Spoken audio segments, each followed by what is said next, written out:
Lady Vols are so close to having it figured out, and that might be the most frustrating part. They're essentially 3 points away from being a top 5 team in the country. Back-to-back games with the final look, but it didn't fall. My 3 takeaways following that 89-87 loss to LSU. Plus, did you see what Mulkey got Kim Caldwell? I'm Paige Dower. This is the Field Pass on Full Disclosure. The first thing to know following the Lady Vols loss to LSU, the team has got to find a way to play a full 4-quarter game. Against similar caliber opponents, it continues to be the same exact conversation week in and week out. They managed to claw their way out of their inefficiencies against FSU and Iowa inside SEC play. They're quickly learning and harshly learning that they might not be able to do that. So far, they're 0 of 2 when they're not playing a full 4-quarter game. A lot of that has to do with boxing out and being the stronger team at the rim.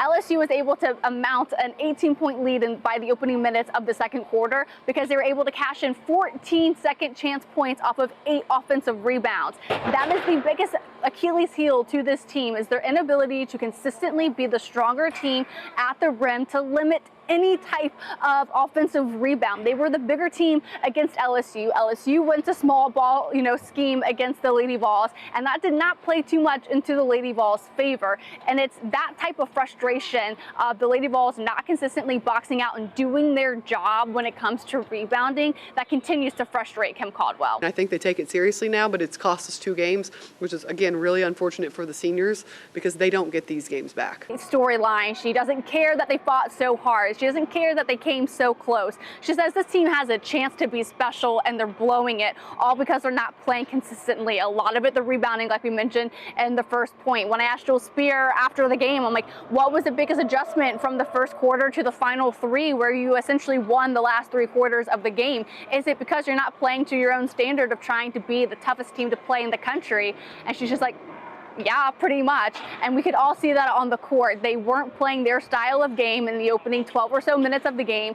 Once they were able to set the pace, play at the pace that they wanted to, we saw what the final 3 quarters of this game looked like. And they finished really strong. They had their best third quarter here inside SEC play, and that's truly what gave them a chance. But, Kim Caldwell, again, says this team has a chance to be special. The seniors, they don't get them back. She had a moment after the game, too, where she kept saying that phrase, and she was asked, like, why do you care so much about it being blown for the seniors personally? She's like, I find it insulting when teams or people are like, oh, you're building your team, you'll get it next year. You're just, building your foundation now. She's like, these are my players now. I want it for my current players. These are my players. So you can just tell that is a key reason why this team is so close, so connected, and there's a ton of resiliency about this team. And that brings me to my third point. They've got to find a way to get Jules Spear going earlier. She's been on absolute fire these last 3 games. Against Texas A&M and Oklahoma, she had 6 made threes. Tonight against LSU, she was 5 of 7 from the 3-point line. A couple of times, she's almost screaming at her teammates to get her the ball, and she sings the triple try from the corner, the wing, the top of the arc. Doesn't matter. She hasn't seen a shot she really doesn't like, and it's her 3rd straight game of 20-plus points as well. She is a lethal factor for this team. We talk so much about Samara Spencer, and deservedly so, but Jules Spear deserves a ton of credit. She gives this team so much life and such a strong perimeter presence, and she's tough in the paint too when she gets her chance to drive it to the rim.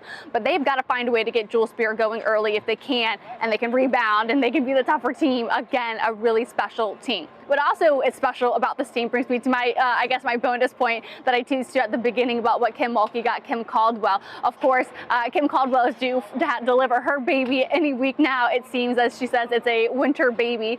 And Kim Mulkey, pregame, actually walked up to her and handed her a baby present. And I asked Kim Mulkey after the game, kind of what inclined you to want to do that. And she says it went back to her Louisiana Tech days when she was an assistant, and it was Pat Summitt who gave her words of encouragement. Pat Summitt was gracious to me when I was an assistant at Louisiana Tech and basically mentored me and said, you can do this. Don't you get out of the business. You can have a baby and you can raise a child and you can be a great coach. And so, I just gave her a gift. We'll finish with one more. It was a LSU onesie. No, I'm just teasing. That's a joke. Yeah, so it's a really nice story, but we will have to see if it actually is or is not an LSU onesie. Hopefully we'll get some updates on that nice gesture later this week. But we've got so much more coming up on the channel for Vols and Lady Vols, so make sure you're subscribed and tuned in, and I'll talk to you guys later this week.